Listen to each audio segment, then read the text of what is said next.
Hello friends, இன்றைக்கி வாங்க நம்ம வீட்டு தோட்டத்தில் பறித்த அவரைக்காய் தான் ஃப்ரெண்ட்ஸ் குழம்பு செய்ய போகிறோம். வாங்க ஃப்ரெண்ட்ஸ், ஒரு பாத்திரத்தை வச்சு எண்ணெய் ஊற்றி கடுகு போட்டுக்கலாம் ஃப்ரெண்ட்ஸ். கடுகு பொரிஞ்சதும் வெங்காயத்தை போட்டு நல்லா வதக்கி எடுத்துக்கலாங்க ஃப்ரெண்ட்ஸ். வதங்கி எடுத்ததும் நம்ம இப்போது கட் பண்ணி வச்சுருக்கலாம் தக்காளியையும் எடுத்து இப்போ வெங்காயம் வதங்கினதும் நம்ம அதில் சேர்த்துக்கலாங்க ஃப்ரெண்ட்ஸ். நல்லா வதக்கி விடுவோம். தக்காளி நல்லா வதங்கிறதுக்காக நம்ம கல் உப்பு எடுத்து சேர்த்துக்கலாம் ஃப்ரெண்ட்ஸ். கல் உப்பு தேவையான அளவு போட்டுக்குங்க.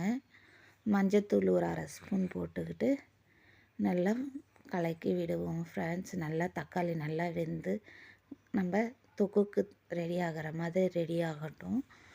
வாங்க இப்போ அப்படியே கிளறி விட்டு ஒரு மூடியை போட்டு வச்சுடுவோங்க ஃப்ரெண்ட்ஸ்.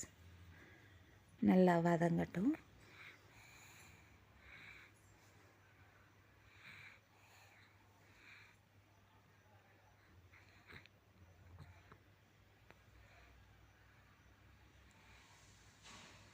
வாங்க வதங்கிட்டுருக்கோம். இப்போ நம்ம அதை எடுத்து பார்க்கலாங்க ஃப்ரெண்ட்ஸ். வாங்க பாருங்கள், நல்லா தொக்கு மாதிரி நல்லா வதங்கிடுச்சு பாருங்கள். இப்போ நல்லா கலரி நல்லா அது மசிகிற மாதிரி பண்ணிப்போம் ஃப்ரெண்ட்ஸ். தக்காளியில் மசிஞ்சதும் கட் பண்ணி வச்சுருக்க அவரைக்காயை எடுத்து சேர்த்துக்கலாம்.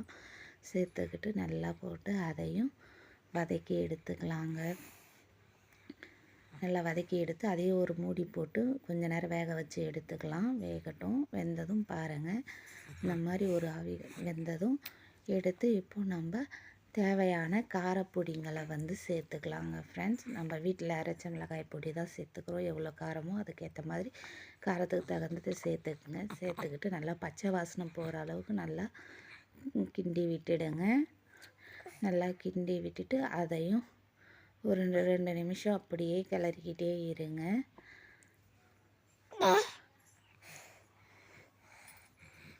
கிளறி விட்டுக்கிட்டு நல்லா அந்த பச்சை வாசனை போயிடுச்சு பாருங்கள். இப்போ இந்த நேரத்தில் நம்ம தேவையான அளவுக்கு தண்ணியை எடுத்து சேர்த்துக்கலாங்க.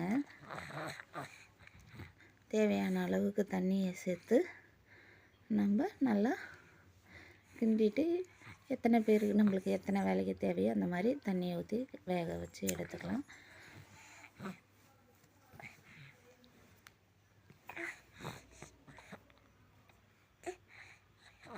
இப்போ நல்லா ஒரு மூடியை போட்டு மூடி வேக வச்சுருவோங்க.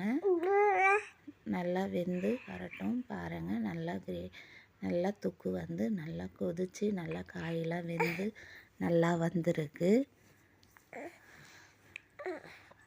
அவ்வளோதான் ஃப்ரெண்ட்ஸ், நம்ம ஃப்ரெஷ்ஷான காய் பறித்து குழம்பு செஞ்சிட்டோம் ஃப்ரெண்ட்ஸ். பிடிச்சிருந்தா ஷேர் பண்ணுங்கள், கமெண்ட் பண்ணுங்கள், சப்ஸ்கிரைப் பண்ணுங்கள்.